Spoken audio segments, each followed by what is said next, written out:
out to Socrates. Socrates still trying to get the opening. Oh, Socrates! Whoa! And there it is. The crazy gang have beaten the Culture Club.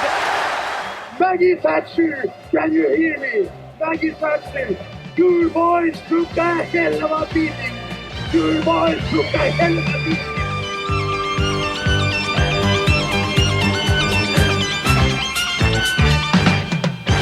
Welcome to You Have to Say That's Magnificent, the Your Boys Took a Hell of a Beating World Cup section. And we're heading back 2 decades tonight, having all of us marvelled at the fun and games of the recent BBC documentary about England's so-called golden generation and their adventures and indeed misadventures in Baden Baden, Germany 2006. I won't be alone though, as I shouldn't be when talking about this. Dancing on the tables with me tonight are my golden teammates.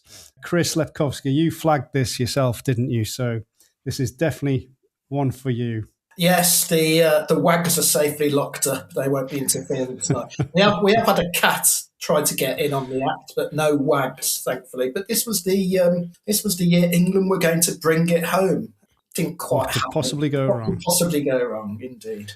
Well, the aforementioned cat was in the household of a certain Matthew Gibbs. Hi there, Matthew. Hello, yeah. Apologies. I think she might cause some more trouble later on. She might even try dancing on the table. She does that sometimes. I think this is perfectly on theme, so all good. And also with us is Michael Hamlin of the 80s and 90s account. So this is slightly beyond your general remit now. Yeah, this is a bit modern for me, this is. Yeah. This is probably the last World Cup before I had kids and I wasn't allowed to go to the pub. So this is the last World Cup of my youth, really. So, yeah. Well, yes, let's cling on to those memories then, shall we? So, okie dokie, 2006, England, where were we? So we'd had a few years of Sven by this point. We'd had a decent-ish performance in 2002 at the World Cup and probably similar at Euro 2004, both occasions. Well, maybe 2004 more than 2002. I think they maybe could have gone further with a fair wind. Rooney is the main man, of course, at this point, and golden balls himself, Beckham. But, okay, why then, Chris, were they termed the golden generation? Or should we say so-called these days? Because obviously nothing got delivered beyond... modern generations have gone far further. Let's put it that way. This was really, I think, the peak of Sky Sports informing us week after week that the Premier League was the finest league in the world. That might be a discussion for another time. But there was a feeling that England did have perhaps the best individual players that they'd had for a long time. You know, you mentioned Rooney had emerged at the Euros 2 years earlier. Michael Owen was a strange one, perhaps in slight decline due to injuries by this point, but he was still going strong. You've got Lampard and Gerrards who can never play together, we're informed, but there they are. We've got John Terry at the back, Rio Ferdinand, Ashley Cole, who probably was the one genuinely world-class performer. That's maybe a bit harsh on some of the others, but he really was world-class, and everything was due to come together in this World Cup. You know, it was an England team that was viewed as approaching its peak. The players I've mentioned were approaching their peak. Rooney was still an exciting talent who was viewed as being one of the 3 or 4 best players in the world. And, you know, we had a manager, Sven Eriksson, who had won trophies in Italy. He'd forged a relatively successful career as a coach. I've got my views on that, on his merits as a coach. I'm not so sure he was as great as people thought he was, perhaps. But by this point, we're starting to feel a bit of Sven fatigue. You know, there have been 1 or 2 stories about him. But nevertheless, England go into this World Cup in Germany with a real expectation that they're going to not only perform, but it is finally their time to deliver. And what could possibly go wrong with that level of expectation? Well, yes, expectation equals success every time, doesn't it?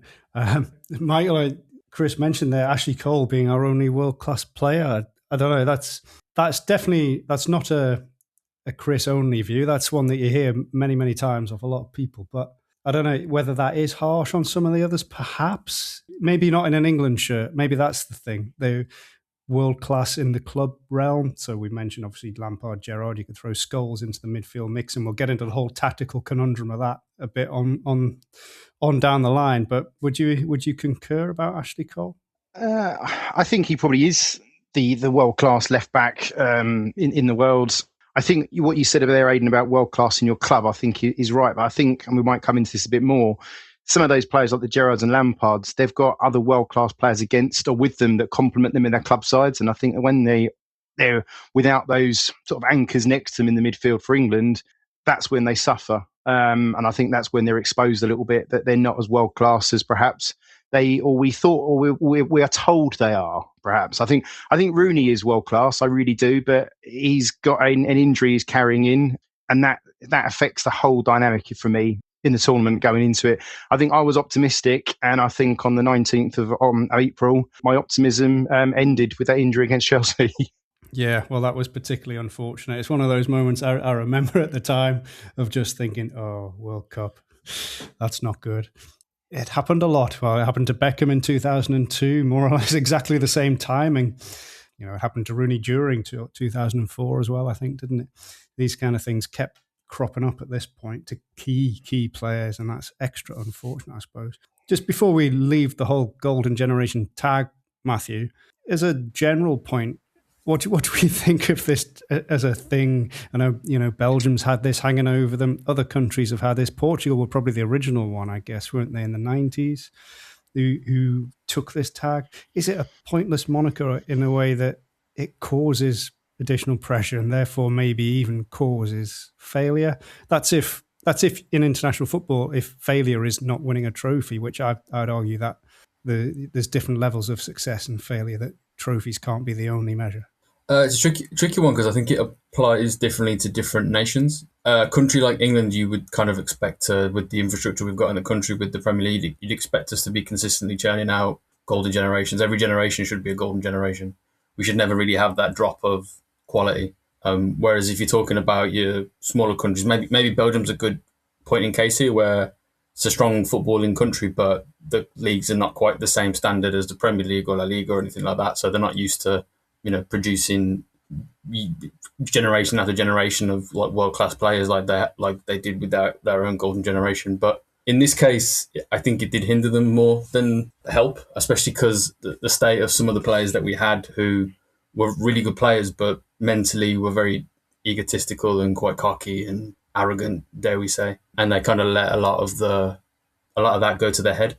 And I think there's a whole lot of reasons we can get into this, but I think a lot of it comes down to this is the generation before what we have now, where people coming through academies now, kids coming through academies will get media training, they'll get help behind the scenes with how to spend their money and all sorts of help from the clubs and the infrastructures that are in place now. Whereas this generation didn't have that. They were a lot of the time working class kids who were given millions of pounds, and then that goes to their head, and that kind of explains why a lot of the off-pitch stuff happened the way that it did. So I think you throw the golden generation tag in there, I think you're causing a recipe for disaster. Disaster is a nice way of talking about what happened in 2006 for England. I mean, they got there in reasonable style, I think, didn't they, Chris? Qualifying had one or two issues along the way, a couple of little bumps. Although in the end, they qualified comfortably. There was a draw in Austria at the start, throwing away a 2-goal lead. Am I right in thinking David James screwed up a little bit in that one? I can't quite remember. Lampard and Gerrards scored the goals in that one, so there's something that would a problematic pairing. And there was a 1-0 defeat in Belfast as well. David Healy scoring one of his many goals for Northern Ireland that derailed things momentarily. But mind you, it's a load of narrow victories, Chris, that got England across the line, really. Although they did finish a point ahead of your Polish boys. Yeah, I've kind of alluded to the Sven fatigue by this point. I think he was a curious manager in many respects, because when he was appointed after Keegan, he obviously had that landmark 5-1 victory in Germany, which really stood out as one of the outstanding England performances of all time, really. And in many ways, he was maybe measured against that standard for the rest of his time. I do always feel that by 2006, it kind of felt like England had run their course with Sven. You know, he wasn't a particularly imaginative or creative coach, considering he was Swedish. You know, he took a lot of inspiration from English coaches over in Sweden. You know, and he very much lined up with a four-man defence, normally a four-man midfield, possibly with one striker playing just in front of another, but it was generally a 4-4-2. It wasn't a particularly dynamic coaching setup. And I think you mentioned the narrow victories there, and it's starting to feel a little bit like, can England deliver really against the expectation of this so-called golden generation and that awful injury that we see to Rooney leading up to the World Cup against Chelsea? And it kind of feels that this is the real sort of peak of the cult of the England players, you know, the whole drama of club rivalries hitting in and becoming a problem. You know, it's fairly well documented, and it's mentioned in the documentary that there was an issue between some of the players from different clubs. I know from chatting to players myself who came along a little bit later under McLaren, that there was a problem with cliques in that dressing room. And you mentioned that, well, not just in the dressing room, but around the training camp. You know, somebody summed it up brilliantly. England in 2006 had the feel of walking into a household where there's been an argument between man and wife. You know, it wasn't a very happy atmosphere throughout that tournament. And those narrow victories that you allude to in qualifying, and, you know, England generally qualified comfortably for those tournaments, they still do. But it was already starting to cast doubts about the credentials of this England team and its ability to follow up the so-called talents and attributes of the players into something tangible in terms of a World Cup win, or at least going very deep into the tournament. I guess this is the flip side of a golden generation of playing talent, is that somebody has to be in charge of it, Michael, don't they? You know, someone has to pick the team, someone has to try and shoehorn them in, which is probably Sven's approach, and someone has to set the tone, set the style, set the plan. So you can have all the talent you like. If you then have somebody in charge who's either very inflexible or doesn't know how to get the best out of them, you're on a loser to begin with. And Chris talked about the four at the back and the four in midfield.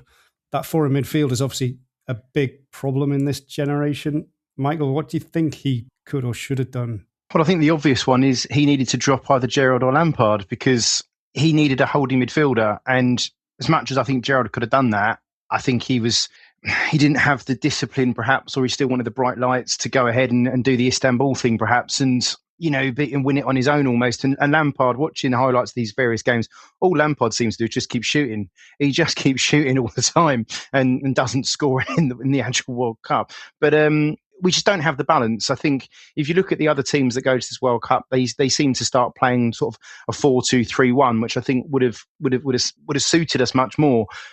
You know, we weren't really blessed with anyone on the left. I know we played Joe Cole on the left, which I think was probably the best option we probably had.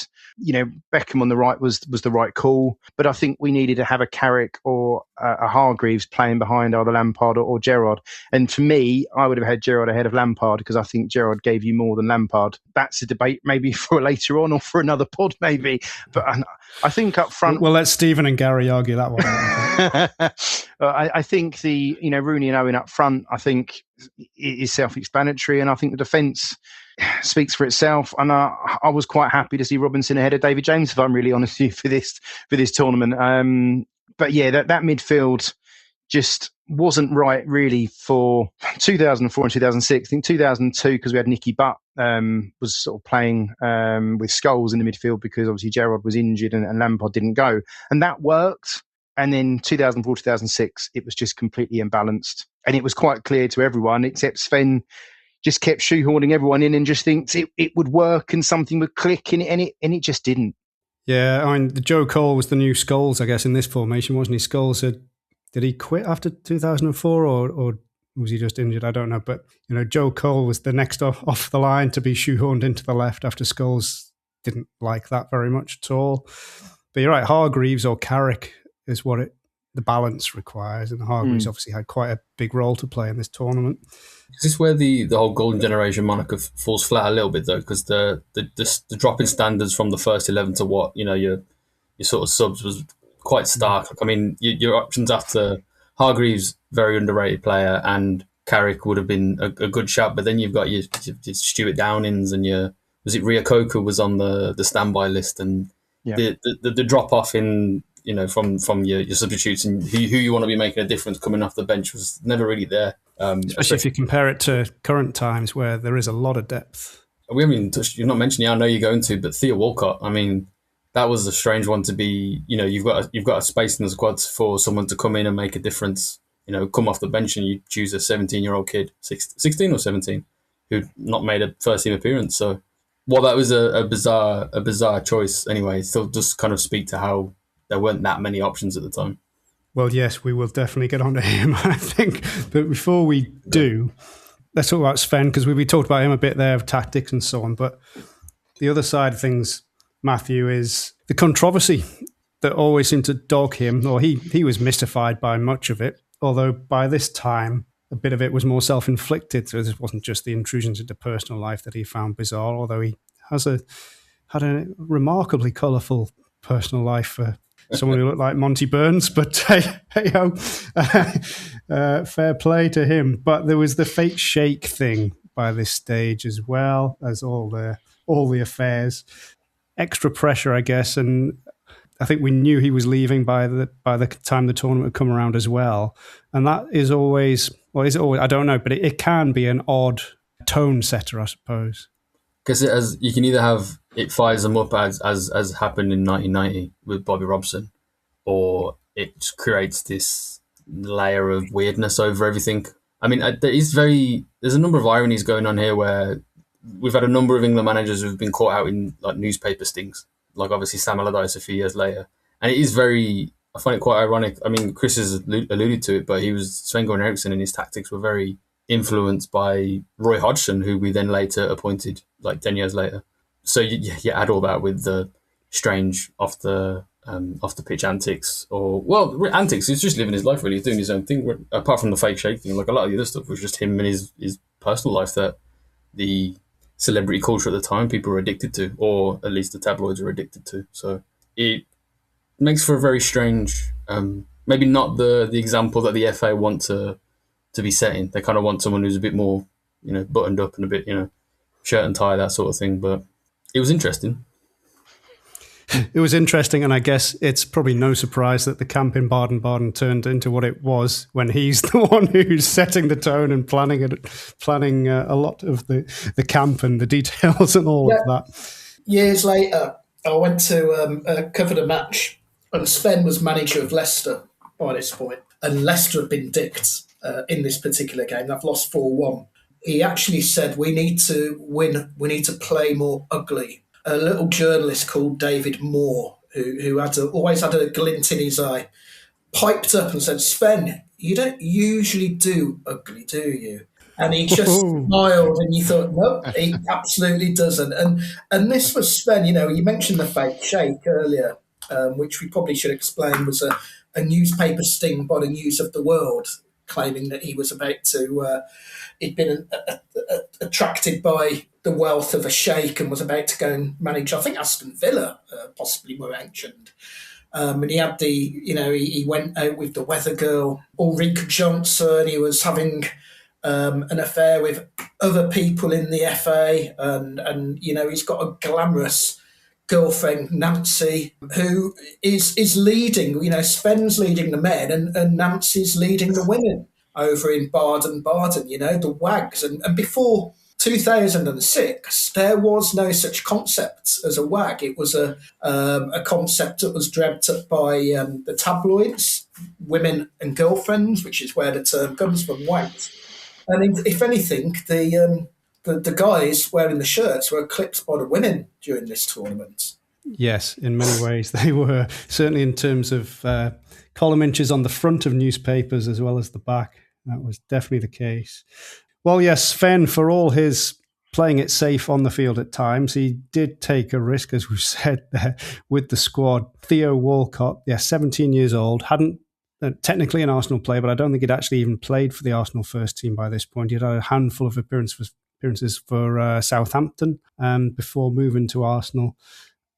Where to go with this one? I mean, Michael, I think it's fine to take a risk, but not someone that's never even played in the top flight at this stage or virtually no experience whatsoever. When you have an experienced, good striker available who you chose not to take. Well, maybe the alternative is he should have, if he wanted to take the chance on Walcott, take Defoe as well, and maybe Jermaine Genius or someone like that who never got on the pitch should have not gone instead. I don't know. What do you think? I was looking at the squad, and I think what you just said is actually perfect. I would have binged Genius and taken Defoe. There's wild cards and there's wild cards, isn't there? And Walcott is one hell of a wild card, as you said. He played for Southampton. He got lightning pace. I remember seeing a goal that he scored, and he was the pace, the way he scored the goal was a brilliant goal. But you got to remember, you're playing in the Championship. This is a different level. You've not played for the Premier League, let alone and go to the World Cup with England. He should have taken Defoe. Defoe didn't have an amazing season. I think he only scored 9 goals for Spurs that year, but that's not the point. He'd scored in qualifying. He'd obviously had caps, maybe not many caps, but he obviously had been in and around the squad. I would have taken Defoe most definitely. And if you wanted to take Walcott as well, leave Genius at home. That's what I would have done personally. But yeah, it was a really, really bizarre decision. I just remember it being on Sky Sports almost for like 48 hours, 3 days almost, just utter bewilderment about the whole thing. And we're still talking about it 20 years later, scratching our heads. Still don't really understand why he picked him. And I don't think even he did after a while, because he clearly didn't trust him. He played him, I think, in one or a couple of the pre-tournament friendlies, gave him his debut. But then clearly at the World Cup itself, there was no way he was going to bring him on, because we'll get into it in a bit, but obviously we lose Owen, we ultimately lose Rooney, and yet is Walcott even considered to come on at these stages of a game? No, it doesn't seem like it. He's not the replacement for either. So what the hell's he doing there? It's Matthew, any thoughts on all of this? It's just weird, really weird. Michael points out that Defoe only scored 9 goals that season. It's 9 more goals than Walcott scored. True. So it's a really bizarre one. I wonder if maybe trying to like rationalize it, maybe Ericsson thought Defoe was too similar to Owen, and what we needed was a bit more of a pacey winger or someone who's more of a sort of wide forward type. I don't know. It's a really bizarre one. I mean, although I was trying to think of who were the other options in terms of like, if you wanted another winger at the time. I couldn't really think of much. Ashley Young, was he about at that time? He was always about. It's been around for a long time. But like I say, I don't know, as much as the golden generation, we call it the golden generation, maybe there wasn't that much quality outside of the first 15 players that you include in the squad, because no names really jump to mind.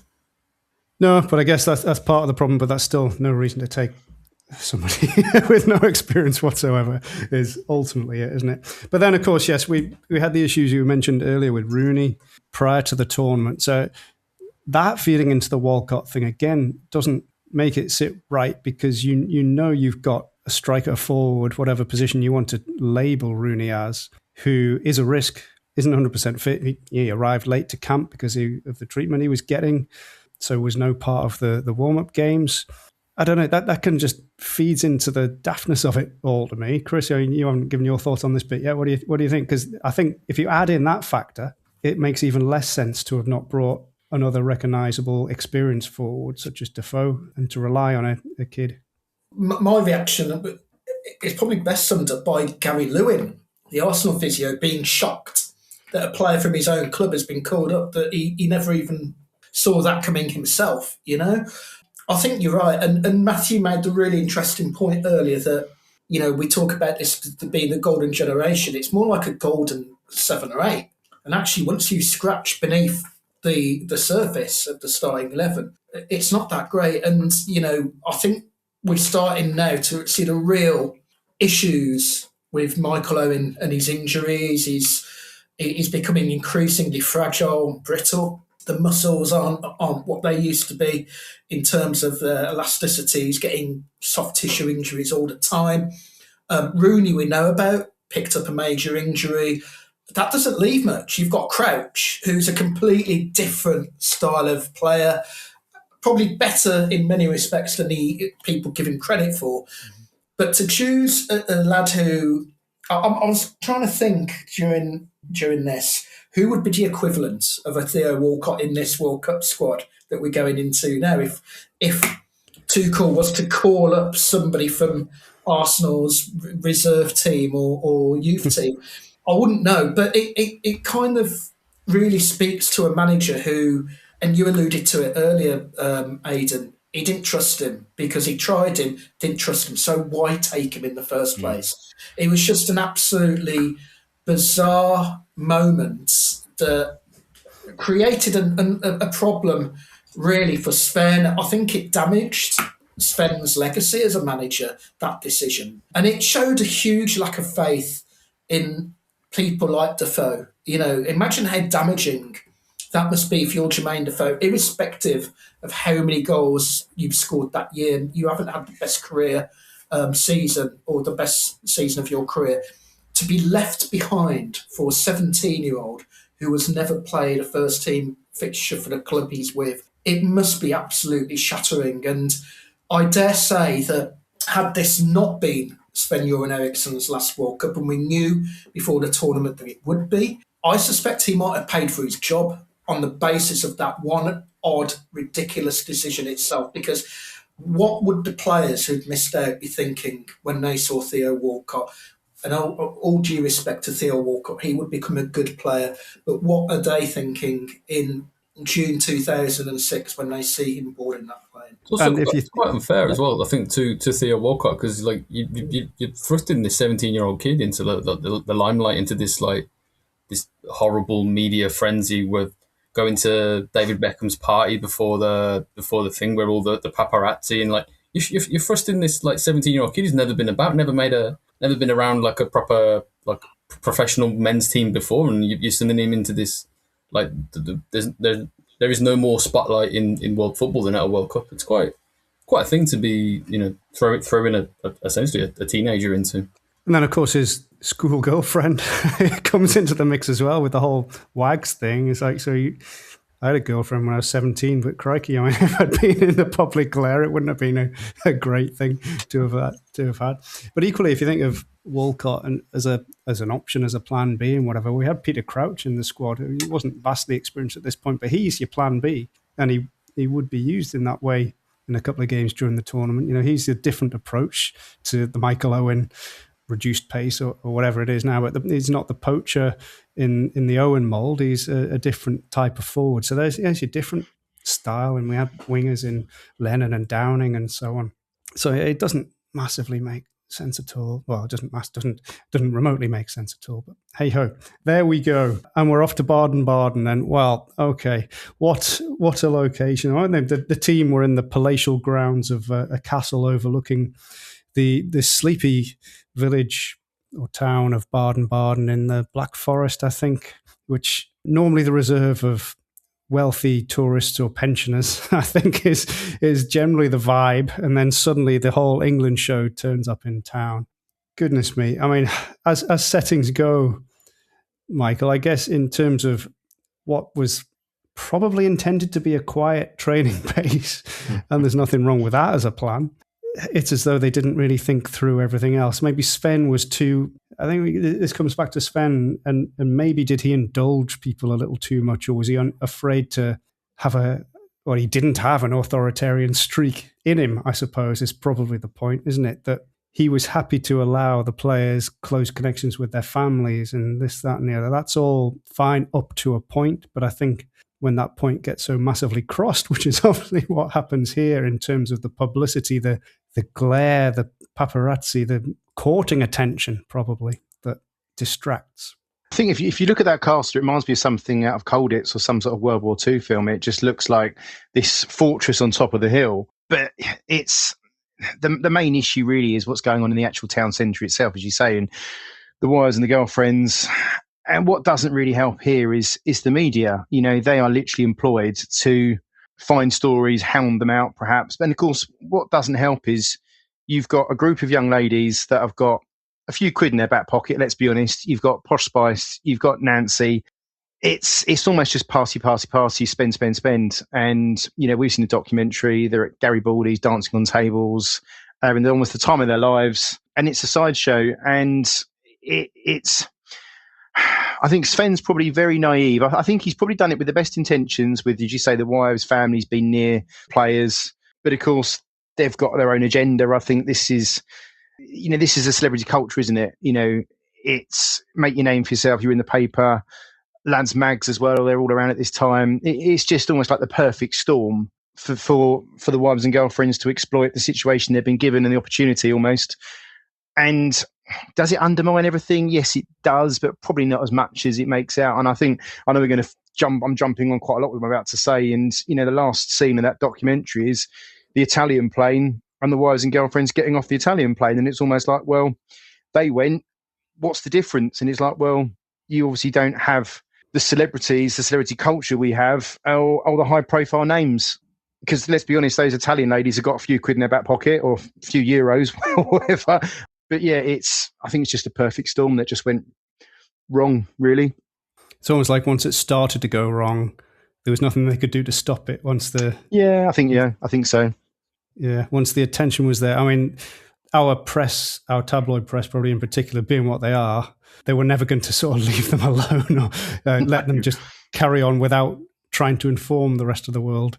So yeah, it must have drained a lot of time and energy. And then I guess we have other incidents that go on during the behind the scenes family matters. Matthew, we've got Neville, father of Gary, being absolutely hammered, calling out the media. He probably wasn't wrong with what he said, but it's not that advisable. and holding up a World Cup replica, which Gary apparently wasn't overly pleased at. Maybe it was when's bad omens or something. Well, yeah, fair. But it just adds to the whole general vibe. And this is where the documentary comes into its own, I suppose, isn't it? It's lifting the lid on this side of things, that some of the thoughts of those who were there that we don't really get at the time, other than seeing the photos and the sort of scandal of it all. I do find very interesting with documentaries like this when you have like the paparazzi guys who work for the Daily Mail and the Sun or whatever, and they're coming and telling you a story, and I'm like, can't you see that what you're doing is wrong? Like this, you're the horrible ones here. You were like that was the absolute peak of the what's it called, the tabloid press at the time, the celebrity culture, the paparazzi chasing people down the streets. I think it's the last vestiges of that, really. I can't think of too many more examples of similar sensational media happening too long after that. It's crazy. It's like watching like through a time machine or something, like through a lens that just shows you how bizarre things were back then. It's just all I find it all deeply uncomfortable to watch, really. I thought it was all very, very strange and does not make for a very cohesive environment for footballers to go and do their job, I suppose, if they're, worried about what's going to be on the front page of the Sun the next day, or they can't walk down the street for fear of like someone with a camera like jumping out at them and catching them in a moment of something or whatever. Or half the time not doing anything, right? Just walking down the street and they're getting photographed.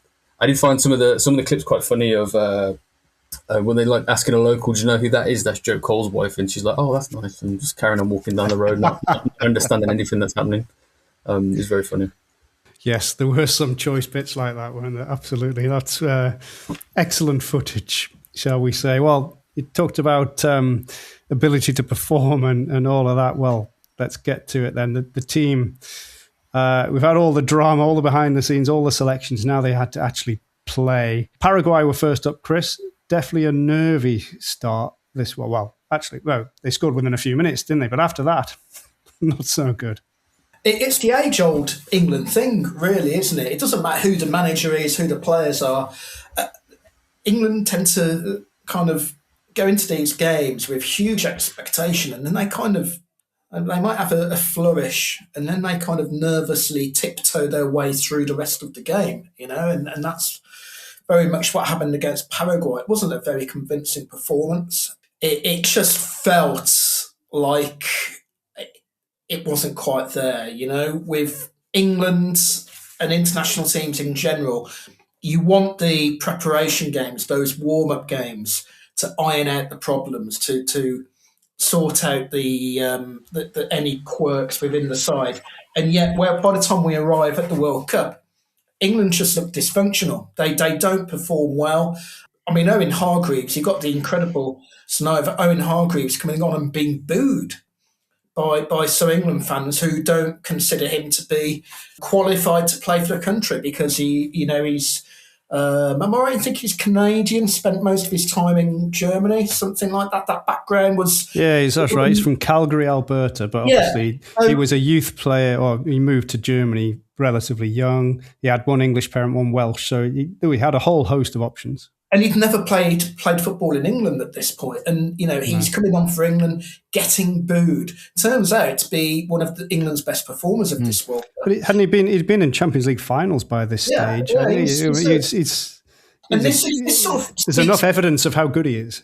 This speaks to the insularity that we have, this little England thing that the tabloids especially and really drum up. And 2006 is the final knockings, really, of that tabloid war, because within, a year or so, Facebook has exploded onto our radars. We're 2 years away from Twitter opening, and the whole shift of what makes stories and what fuels tabloid newspapers becomes mainstream and immediate on social media. So 2006, very much the final throes of this. And I just think really that opening game performance just speaks to a team that was ill-prepared and not functioning as it should be. Very much so. But we carried on then to Trinidad and Tobago. Surely here, Michael, everything will just ease off because we've got the whipping boys, haven't we? It's a lovely story, the Trinidad team, of course. But then surely no match for England's golden generation, are they? Are they? Maybe. We've got Rooney coming back into the team, I think, coming on in this one. But England really struggled. Yeah, I remember this game. I remember watching this at Butlins, of all places, in Bognor. Living the dream. You could have been in Baden Baden, Michael, but no. Bognor. No, living the dream, yeah. I just remember this game being an utter game of frustration. I think Trinidad drew 0-0 with Sweden in the first game, so they'd had a good result. Yeah, absolutely. You are expecting England to go and quite easily beat this team 4-5-0. I think that's the expectation we have, and of course the media has given us. And I just remember this game just being... I think Owen missed one. I think Crouch missed one. And, of course, the crowd are shouting for Rooney to come on. I think Rooney wasn't supposed to play until the knockout stages, but I think United had said they didn't want him playing to knockout. But Sven, I suppose, almost had to bring him on because we needed something different. And we've already talked about he didn't really have any other options on the bench because he hadn't picked anyone else, really. And, I remember when Crouch did actually finally get the goal, it was just relief. It was just relief that we'd scored. And then, of course, Gerrard puts the icing on the cake with a great finish at the end, a great goal outside the box. And we get a 2-0 win, and, of course, we've qualified, which obviously is the mission, but it's not clicking. It is not good. And it just looks so dysfunctional, like the other guys have just said. It was just rubbish, really. But we were through, and that was the main thing. But it was not setting the world alight at all. Didn't Crouch pull the defender's hair when he scored that header as well? I think VAR might have had something to say about that one, and he'd have been in all sorts of trouble by today's measures, wouldn't he? But hey-ho, got away with it. And then, Matthew, that brings us on to Sweden, which is always an interesting one for Sven, I guess, or England at this time, facing Sweden, as they'd done in the 2002 World Cup. That had been a draw, and so too on this occasion. But there was a lot of drama. I think England probably played a bit better in this one, certainly at times. Or maybe that's just me recalling moments. Obviously, we got an incredible goal from Joe Cole. That's a great moment to look back on. But not everything went England's way at all in this one. So I find World Cups really interesting because major tournament, I say major tournament because I think you can go back to, I will say, 2000, and every single winner of the Euros or the World Cup since then, nobody has played nice football. Apart from maybe Spain, but then everyone seemed to hate them because they thought it was boring. But nobody really plays good football. Even France, who have had probably the best squads in world football over the last decade. Even the year that they got to the Euros final, they were stodgy, and the year they won the World Cup, it was not exactly a pretty watch. But no, so my point being that I don't think you need to play nice football to win a major tournament. You need to be defensively solid. That's very much what the Southgate took from studying all these things. Yeah, exactly. So you would think that a Sven-Goran Eriksson playing 4-4-2, England's favourite formation would work, but it's the flip side of that. It's the wrong side of the coin where nothing ever seems to flow. Nothing seems to work well together as a team. You're relying on moments of magic like Joe Cole's volley from, what was that, like 40 yards out. That's all you're relying on, is either a good cross into the box from a Beckham to Crouch or a moment of magic from someone like Joe Cole. And at no point in the tournament did it ever really click. And it's just another showing of that, where Sweden are a good team and Sweden have some good players, but you should really be beating them like much more comfortably than what it was. A 2-2 draw in the end, wasn't it? Didn't even beat them, but it should have been a comfortable victory. Well, I think it exposed defensive or organisational frailties at the back. I think it's interesting on the documentary. There's one bit that really stuck in my mind. I can't remember who was speaking, but he was listing off some of the magnificent players that he was playing alongside. And Paul Robinson walked through the screen and he didn't mention his name at all. He just moved on to whoever was next. I like Paul Robinson. I think he was a good goalkeeper, but he's probably, again, he's not world-class level. I think that's probably fair. But equally, organisationally, the defence, I don't know whether the issues between clubs where you had Ferdinand and Terry not necessarily seeing eye to eye, they would go on to have other reasons and family ties on Ferdinand's side not to see eye to eye with Terry. I don't know what that kind of relationship was or how well they worked together. It's another example of Sven kicking himself in the nuts, though, because this is a kind of a meaningless game. Like, we qualified by this point, so this is a game you could rotate and try something different, bring some other players in. It's not ideal if you lose, but it's not the end of the world. You're still through to the next round. But instead, he kind of panics and throws like all the like everything at the wall. Isn't this another game where he brings Rooney on in the second half because we were losing at the time to try and change it? He's still not fully fit. You don't need to do that. You're just making problems for yourself. Well, speaking of not fully fit, we also lost Michael Owen during this game, didn't we? So, he was a Newcastle player at this point, and I think he'd barely done anything for a long time. I think it's fair to say, as a Newcastle player, he wasn't interested at this stage. It was all about England. But then when it came to England, he broke down. He's a player who's had a lot of injuries over the years. I think it's fair, Chris, isn't it? He'd had his issues, often hamstring related. This was something else, though. This was far nastier and quite unfortunate.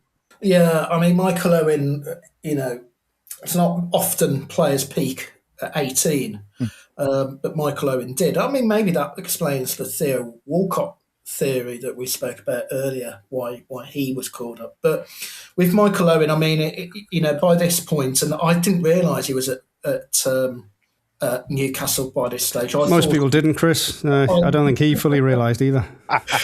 And, you see that injury and the way he just collapses in a heap. And he's a guy in so much trouble, really, in terms of his career. You can see the decline has set in. Not the decline of his attributes, which are very clear and obvious, but just his general fitness, the psychological issues that you must get from so many soft tissue injuries. And here's another one, he breaks down with his knee. And that was a big thing, because all of a sudden, you've got no Owen, Rooney's not fully fit, and the alternatives, Peter Crouch and Theo Walcott, who hasn't even had a sniff of coming on yet. So you can see that house of cards starting to slip and starting to collapse a little bit around them. And it does feel like what England could really do with in the second round, that final 16, is a good, comfortable, easy game to play against. They don't want a big hitter at this stage because they need to get Rooney fit. And thankfully, I think they managed to get that draw on their side by finishing where they do in the group. So you would hope the injury to Owen and Rooney's lack of fitness won't cost them, but you can sense that things are starting to fall apart. And this has got to have added more pressure onto Rooney or onto Sven to have to play Rooney, I suppose, going forward. rely on him, given that we've lost Michael Owen and you're running out of options, as you say, which is in part, as we talked about, self-inflicted. But an injury is something you have to plan and prepare for. An injury to a key player, it's not that unheard of, is it, in a tournament? These things can happen, just like a sending off can happen. But I think this probably added to the pressure on Rooney, and maybe that contributed to events further down the line. But as Chris said there, Michael, we've got to, at least by not losing to Sweden, England won the group, and that avoided, I think it was Germany that Sweden ended up with as the group runners-up. That would have been, in Germany, would have been quite the task for England, and instead they got Ecuador. Now that is definitely a benefit of finishing first. But again, England did not make this look particularly convincing or comfortable or anything along those lines, did they? It was another narrow victory. Was it an early goal again on this occasion? I can't quite remember. But it just wasn't. It wasn't good. No, and I think what the Owen injury did was it allowed us to then play Carrick in behind Lampard and Gerrard. I think the idea is that they would then roam forward and obviously support Rooney up front because, he's not fit, but we've got no option now to start him. He did actually start against Sweden and come off after sort of 60 odd minutes to get him some minutes. So in theory, we've now got a better balance in midfield, but we've got an unfit Rooney up front trying to do it on his own, which is not ideal. I think Beckham scores the free kick. I think it's just after half time or in the second half, because I remember England getting booed, I think, at half time because obviously they weren't winning. It wasn't really clicking. It wasn't really working, even though the midfield in theory is better balanced now.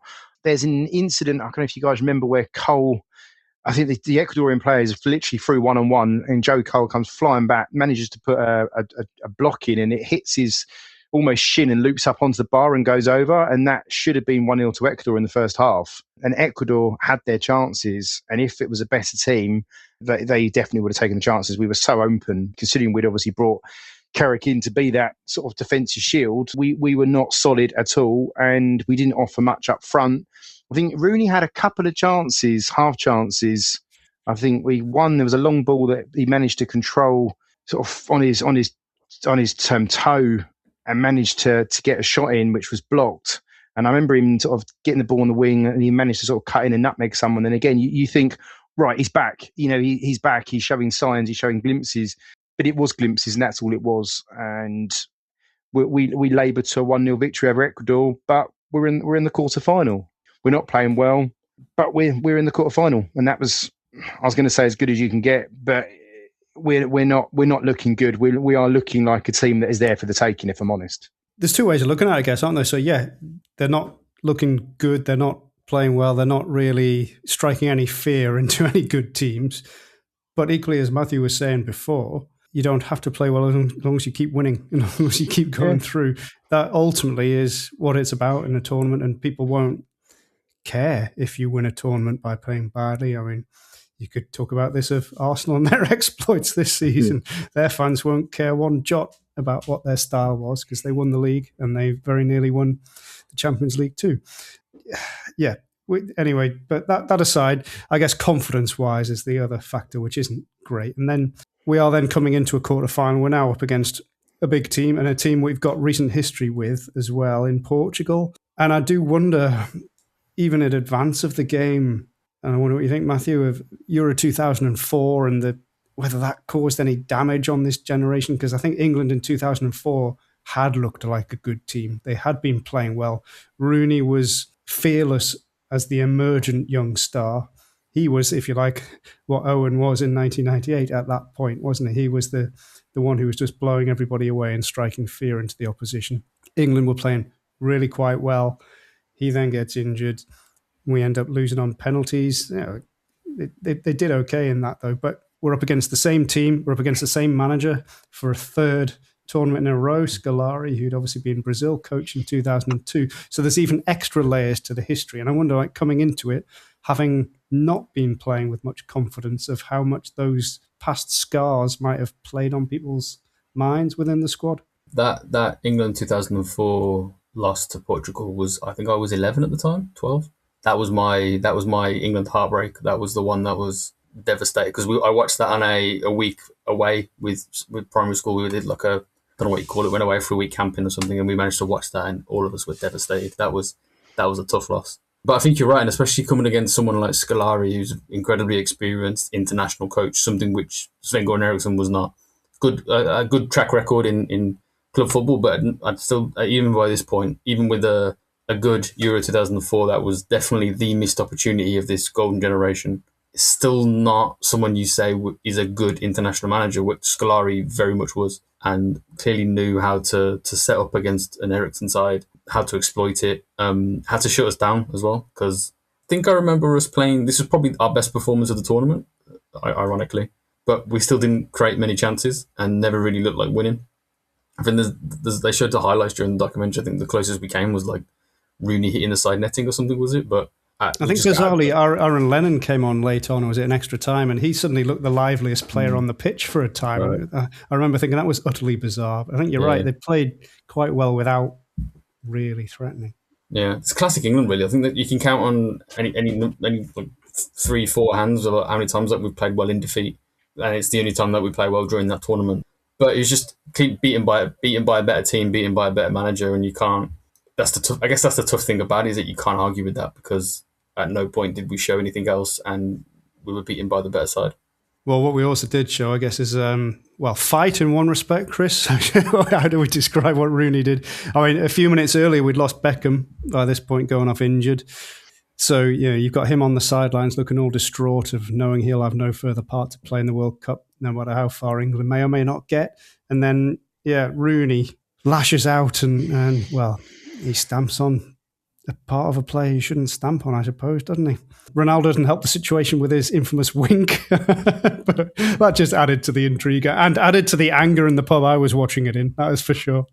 Ronaldo played this so well, didn't he, really, on reflection. We didn't think it at the time, but he plays the panto villain so brilliantly here. And, in every way, he's winding Rooney up from the moment the game kicks off. You can see them before the game. He's having a little poke. He's having a bit of he's trying to wind him up, and it works. And I think this is if Euro 2004 is the best of Wayne Rooney, 2006 feels like the opposite end of the spectrum, really. We're seeing the worst of him, the frustration that he clearly has within him when things aren't going well, and lashing out at players. And, there's a real... Matthew mentioned something a minute ago about Scolari being a really good international manager.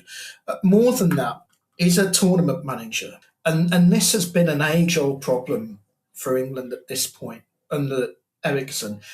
It just doesn't feel like tournaments are being managed very well. They're kind of being managed in a way that England are blundering through these games, and they've lost players. Beckham against Ecuador's throwing up. He shouldn't even be on the pitch because he's ill. Next game, he gets injured. So we've lost Owen. We've lost Beckham. Rooney isn't fully fit, and he gets himself sent off. And you can, it doesn't need a psychologist of any repute to tell you England are not going to win this penalty shootout, because that's where we end up going. That's the way the game pans out. And you just feel England are disintegrating during this game. They end up getting a very credible draw, and as others have alluded to, they actually play reasonably well without creating a lot. But it's all built on sand, and you can already see where the failings are going to come in. You just know, you can sense it. Scolari is so successful against England that England tried to appoint him. The FA tried to appoint him as manager, and he's got this. He's got this. His talismanic player Ronaldo has got this. They have played an absolute blinder in this game to unsettle England at the very highest period, the very highest level, by taking out Rooney and ensuring that they have the psychological upper hand here.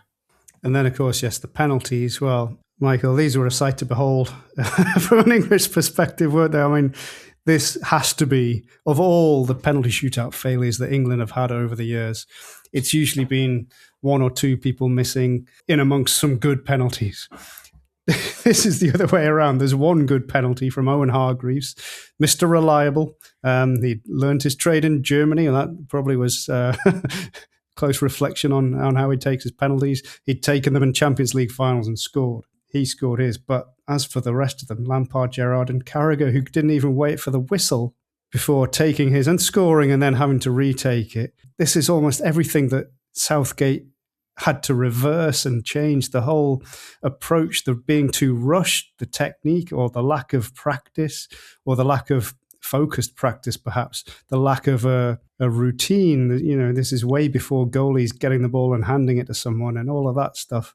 I don't know. It just smacks of maybe it's the perfect metaphor for how this tournament was for England, that it was chaotic, poorly planned, and badly executed. Well, I think Sven admits that they didn't prepare for penalties. I think they took him in training, but they didn't get any psychiatrists or anyone there to do any mental ability to try and cope with the penalties. And you're right, this is the worst penalty shootout I think England have ever done. I think sometimes we've gone down heroically. This one is just almost like we didn't even turn up. It's almost like, I think Lennon gets substituted for Carragher in the 119th minute because he's the penalty expert. He's not missed one in training. And you think, well, if that's how we've prepared and that's how we're relying on Jamie Carragher to score. And of course, he as you said, he takes one before the whistle's gone and then he misses the retake. But you'd expect Gerrard and Lampard to have scored, and by that time they haven't. So, Carragher's on sort of sudden death, and it's I'm not going to say it's his fault. It's just badly prepared. It's ill prepared, and as you said earlier on, Scolari's done a job on us. He knows our weaknesses mentally. He knows the players to wind up, which they've done with Rooney, and he plays a masterstroke. And we're abysmal in this penalty. We just fall apart. I don't think Robinson saves one. I think he even says that he'd studied all the penalty takers for Portugal, and he's seen how the way they go, and none of that pays off either. So it's just a shambles. And of course, who steps up for the final decisive kick? It's Cristiano Ronaldo, and he was never going to miss, never in a million years. An inevitable end. So yes, out again, quarterfinal stage. Now that's where Sven got to in all three of his tournaments. So, simple question then, Matthew, is of those three tournaments, which of those was going out in the quarterfinal at an acceptable par level, and which was a failing? Well, I think the 2002 World Cup was, you lose to the eventual winners, and that result team were pretty good. I think that's an acceptable quarterfinal exit. Euro 2004 is the one that I see as like the missed opportunity. We should have beaten Portugal. And then, Greece win the whole thing. It's one of my favourite stories in football is Greece winning that tournament, but it does highlight that it was a missed opportunity for England. Like they should have got to the final at least. So that's the one where I see it as like a missed opportunity. And this one's just a bad tournament through and through. And sort of this for the next 10 years is just kickstarting bad tournament after bad tournament, because then we have the Capello years and then the Hodgson years, and none of it is fun, none of it is good, and they're all disappointing. Yeah, well, exactly. You come to look back on the Sven time as actually, it wasn't so bad after all these quarterfinals, and we weren't happy with it. I do remember at the time Sven getting interviewed in the aftermath, and to his mind, and I agree with what you said, Matthew, before I say this, but in Sven's mind, 2002 and 2004 were acceptable and 2006 wasn't. And in my mind, is that, again, getting carried away with the cult of the personalities and the Premier League bubble and all of this about how great the players are, and thinking it purely in terms of the names on the team sheet, not how we actually performed. Because you're absolutely right. Of those three tournaments, Euro 2004 was by far the best England, most cohesive and playing the best and threatening others. But it's interesting that his perspective was that, and it just makes me wonder how he came to that conclusion, or whether he was just pandering to the news hounds at the time. The other person who was giving press conferences, though, Chris, at this point was David Beckham, who was tearily announcing his retirement from international football and having lived the dream, as he put it. And this is shown again in the documentary, isn't it, of him at this point. It's interesting, though, that wouldn't be the end for him.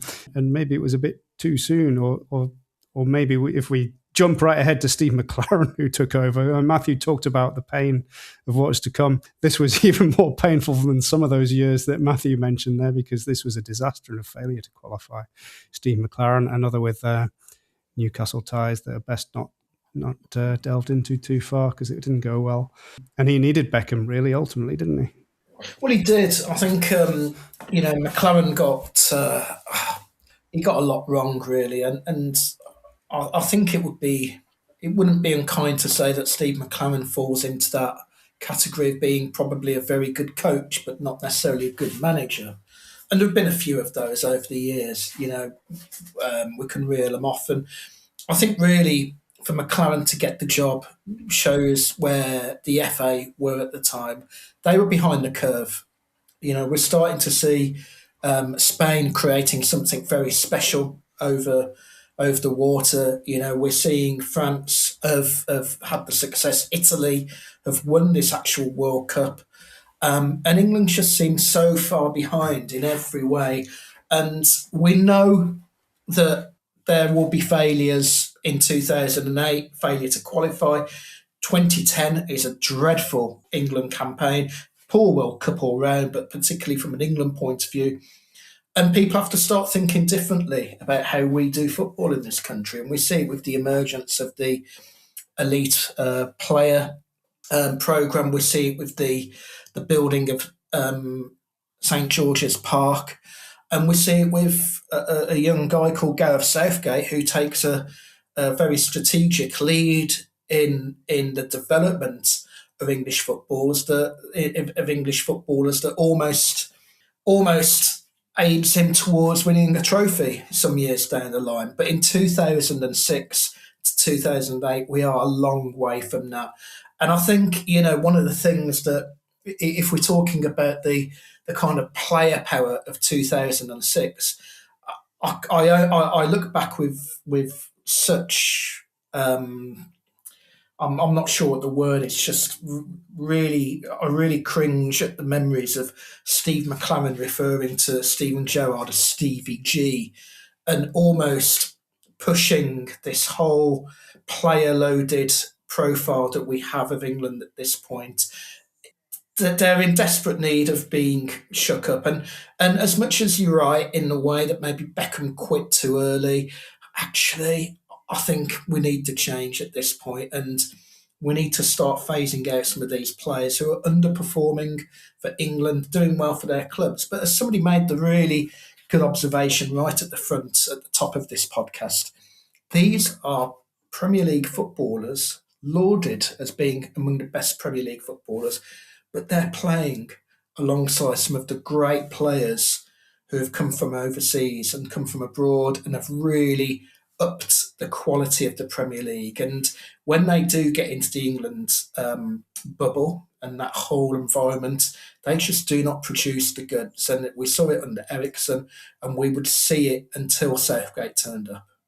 Yeah, the shirt weighs heavy, and I think if it's never been more true than in this era, it seemed, where the weight of expectation just made it so much harder for players who were very good players. For everything you say there about they were alongside excellent players from other nations, and that's absolutely true.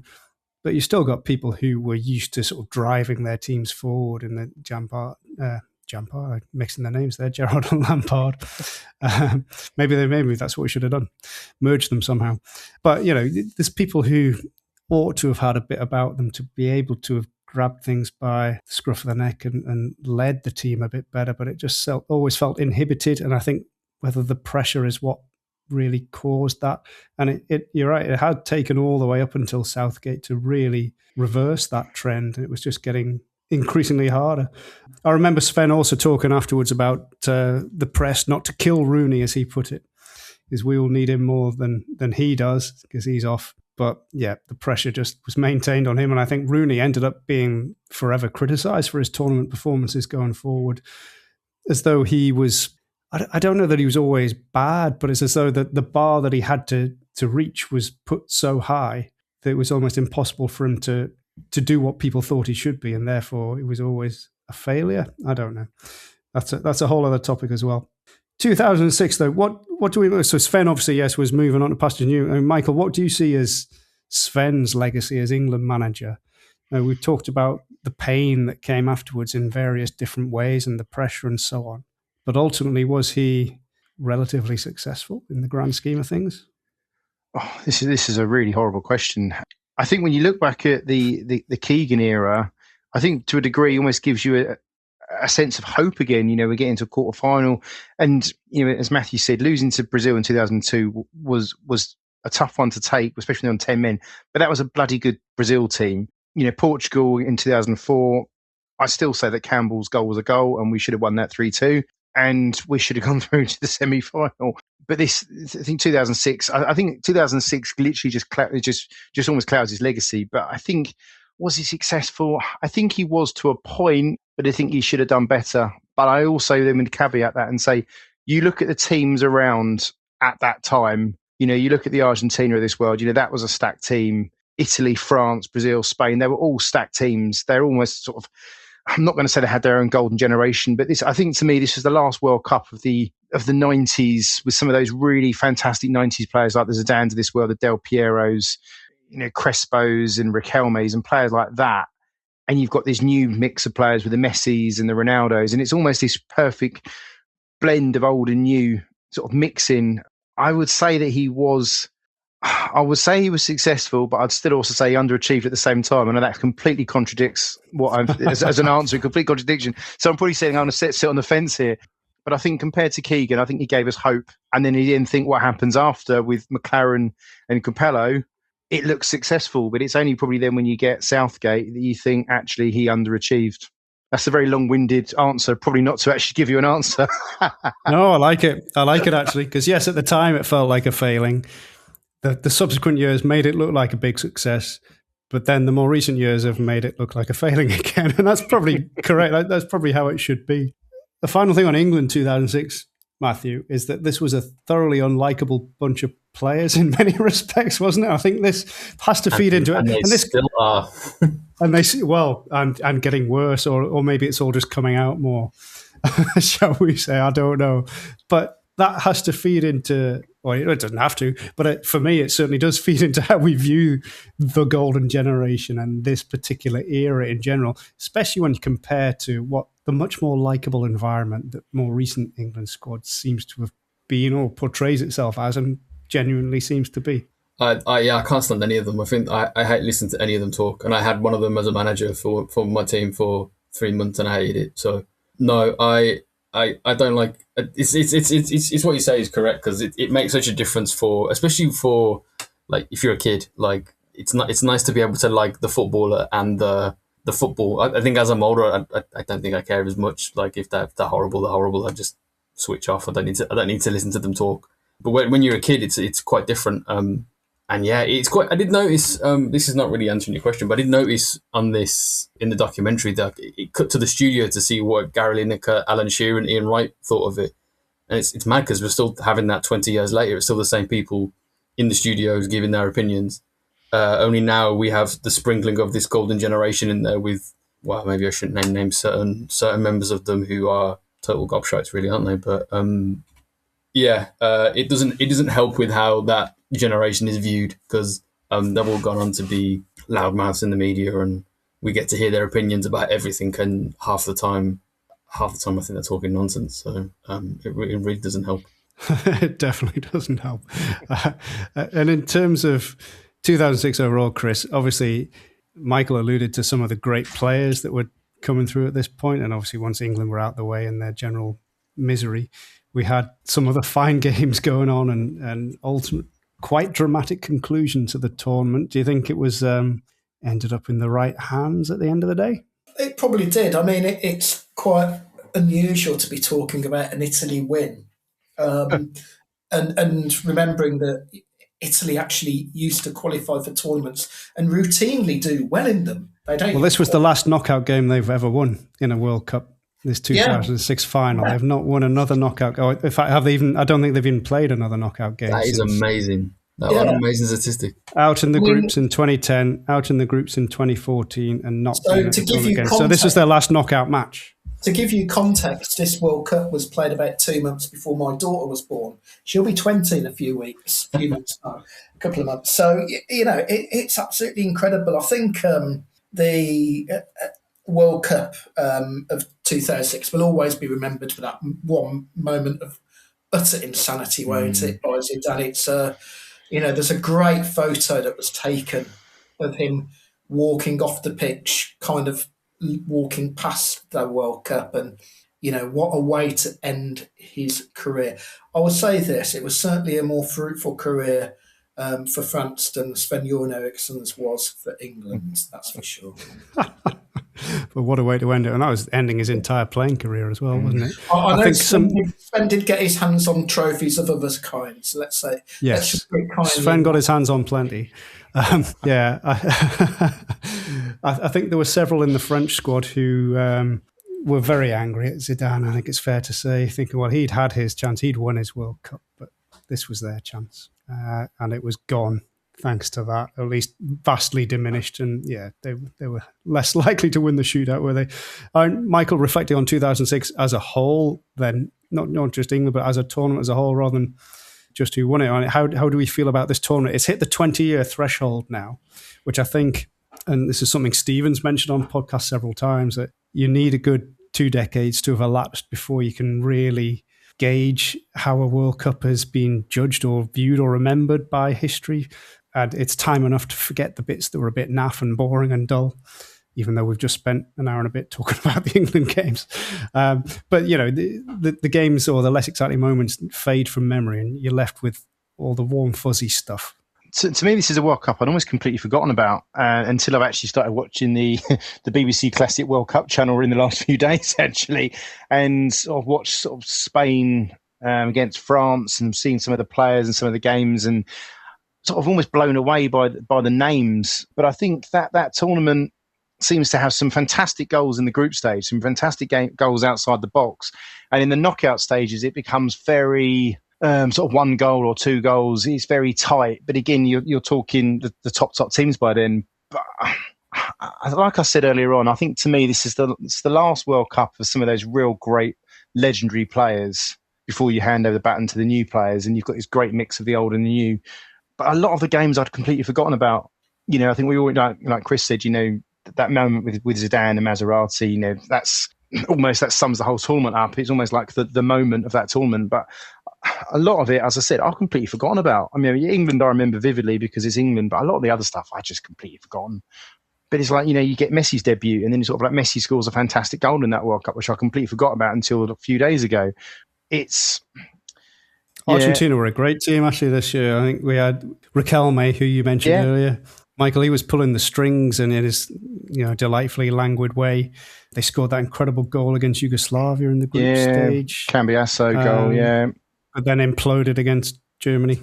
Yeah, and they had a great, the great team. They got Tevez coming through, you got Aymar, I think you got Suaviola as well, another player that I really liked. He just never really went on, and Crespo again. So he's got some really, really good players. That Dutch team was really good as well. Van der Sar in goal. You think he was there, and he went to the World Cup in '94, didn't play, and there he is 12 years later. And you then think, you've got players like Modric who are still playing today in that World Cup. It's this real sort of really massive span of crossover of generations in this World Cup that I can't think of many others that seem to have that. Maybe that's just because Messi, Ronaldo and Modric have played into their 40 pretty much. And I think that's really what's done it. But yeah. You're right. Yeah. It's interesting, the first for those 3 who are still going to be there this summer. Astonishing, really. Quite remarkable. And I think for Germany as well is probably the other thing to touch on. I think to me, it's a transformational tournament for the nation of Germany. I think a bit of a rebirth again. I think 1990, the victory of the World Cup, then as West Germany as it was, but the nation was about to change, or it was already changing by that stage. The wall had come down. It was soon to be reunified. That was a fitting rebirth, if you like, but it took all the way until this 2006 for, I guess, a new confident, unified Germany to emerge, that people weren't afraid or ashamed to celebrate being German openly, waving the flag so obviously and clearly. I think it was a necessary good moment for the nation, and the fact that they didn't win didn't change that. They went they went close. They did very well. Jurgen Klinsmann was probably more a vibes guy than anything else, but it worked well. And I guess you could argue, laid the foundations that his assistant then took on and improved on, ultimately leading them to victory. Was that 8 years down the line from this? Yes, it was. So, yeah, there we go. Okay. Plenty that we've got into there. I guess a final point before we switch on to the whole musical section is the documentary itself. Matthew, a good thing, a bad thing? What do you think of this general genre? There are tons of them about at the minute, I suppose. Yeah. But this is, I don't know. I think I found this one alongside the French one from 2010. Now, we have to say that's an excellent one to look up if anyone's not seen that one. But this, I found it quite intriguing. Or maybe that's just because it's a bit of a voyeuristic type of theme to it. Yeah, it was a decent little documentary. It was quite short. It was only an hour, wasn't it? And it does touch on the sort of state of Britain at the time, of England, sorry, with the sensationalist media, the tabloid press, the wags, the height of Beckham mania and Posh and Becks and all that sort of stuff. So it was quite interesting to look back and see how cringy a lot of it was, really. I mean, some of the stuff that they were focusing on, I was looking through the back of my hands because I was like, God, this is awful. Can't believe we live like this. I don't think it's like a earth-shaking documentary, but it was interesting enough, and really there was some elements that brought to life that was quite interesting. Quite interesting some of the times when it cut to the players themselves talking, and they all seemed to disagree. I mean, they weren't in the same room, but it was talking heads, and they were all responding to the same question but having differing answers to it. And I think Rooney especially was quite outspoken with what he think went wrong and what he thought was not a problem, especially compared that to like Rio Ferdinand, which was quite interesting. It's a good watch, especially as it's 20 years down the line and it's happening in a World Cup year. It's always good to watch stuff like this. Anyway, let's get musical. Chris, I sent you the chart. Well, I sent everyone the charts, but let's come to you, Chris, first. Hips Don't Lie at number one. That strikes me as your type of thing. Shakira, World Cups. What is it about Shakira and World Cups? She was doing it in 2006. She's still doing it in 2026. I really don't know. I'm looking through these charts, really struggling. I mean, you've got to understand that by 2006, I'm actually into nostalgia when it comes to music. I'm listening to old songs even now. Oh, are we going to be the old guy looking back at I am the old here, guy in the corner. I mean, Razorlight, yeah, they were quite good, weren't they? I see Three Lions are back in the charts. They're really rinsing that one for it. So that's one thing to note. There is a ton of World Cup themed stuff in here. So yes, there is yet another version of Three Lions. We've got the official England one, which is Embrace World at Your Feet, way down the list. That was an awful one. There's Tony Christie. Is this the way to the World Cup? We've got the answer is no. Stan Boardman's got one in here further down. Stan's World Cup song. I mean, yeah, God. The Fratellis are in there. They like a good sing-along, don't they? Primal Scream, good to see them knocking around at 40. Fatboy Slim, that's a bit more like it. Red Hot Chili Peppers, yeah, okay, I can live with that. But yeah, I mean, there's stuff like, what have we got going on here? Michael Jackson's still alive. Pink. I'm struggling with this chart, to be honest with you, and I will not.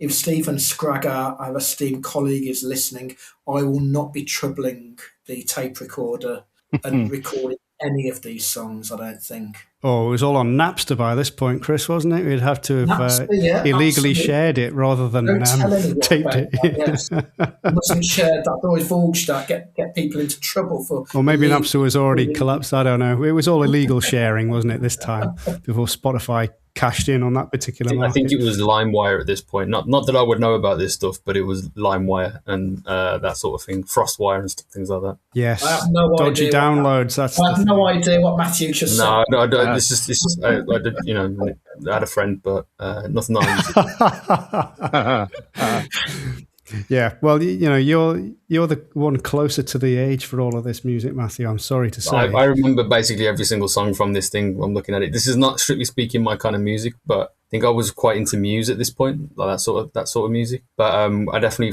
frequented remember we used to have the music video channels on your Sky, like your MTV and your VHS and stuff like that. I used to watch them a lot in Kerrang. So I've seen the music, I've seen the videos to a lot of this stuff many, many times. All American Rejects, I mean, that's a classic. Come on. Well, classics are few and far between in this chart. I mean, Michael, to throw a few others that intriguing for me anyway, even if I can't remember them musically. There's 2 songs called SOS in this chart, which I think is perfect for England's campaign.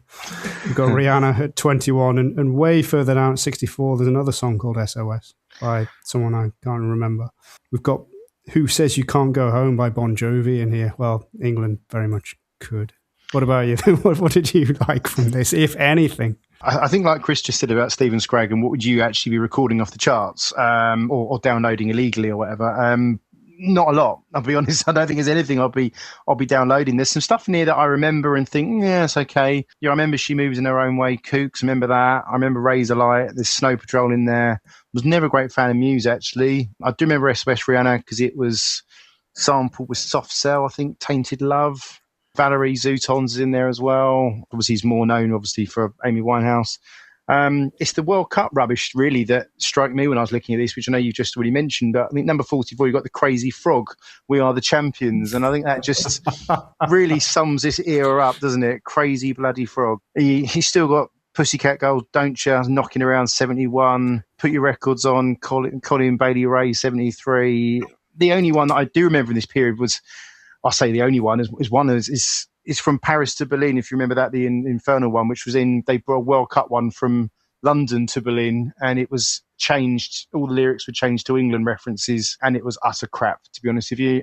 So, yeah, it's very much a forgettable chart, if I'm honest. Yeah, the only things that I can find actually worth listening to from England is in there by Sham 69. Not Hurry Up Harry, but Hurry Up England. Yeah, I know. There was a lot of this going on, wasn't there? Let's just change a word. It's very Love Actually, isn't it? With Christmas is All Around or whatever it was. The interesting one is Hard Rock Hallelujah by Lordi, which was the heavy metal in inverted commas one from Eurovision. Yes. That took Europe by storm that year, which is pretty crazy. That's down in 69. Well, they had good outfits. I think that helped. Yes. Musically, maybe not so much. Danny California is probably the song I like the most out of this entire chart, Red Hot Chili Peppers. And in my more mellow moments, there's Jack Johnson in here. I quite like a bit of Jack Johnson. Upside Down. Placebo are down at 80. There's a genuinely good band. If people don't know Placebo, go listen to Placebo. Yes, there's a bit of coolness to come in finally. Yes, excellent. Yeah. Well, there we go. Slim pickings, shall we say, from the weekend of the 1st and 2nd of July 2006, when England were drawing 0-0 with Portugal and failing utterly at penalties in the most laughable way. I think we got the charts we deserved for that particular occasion. But there we go. That is England's golden generation 2006. Final parting shot to you all. Were the golden generation actually any good as a team? Quick answers from you all. No. No. Short and succinct. Definite no. Chris, are you going to join? Yeah, no, they weren't. It's very overrated. I think, yeah, if anything, that's what Southgate's legacy can be, that he's shown that big name players ain't necessarily all that. It doesn't get you a team. And the more, as Matthew talked about, they still poison our airwaves frequently. If Rio Ferdinand never steps in a studio again, I'll be quite pleased. How he ended up, as a total aside, doing the World Cup draw, I will never know. But that probably says a lot about him and who he likes to associate with. But let's leave that one there. Thank you guys very, very much. Been an excellent step back through 2 decades of a time where England were high expectations, low performance and delivery. Cheers, guys. Thank you all very much for your contributions. Thank you to everyone who's listened as well. Do give us a like, share, follow, all of that kind of stuff on whatever platform. And do give us a review as well, which will be always appreciated. And listen again next time on Your Boys Took a Hell of a Beating. Thank you very much and goodbye.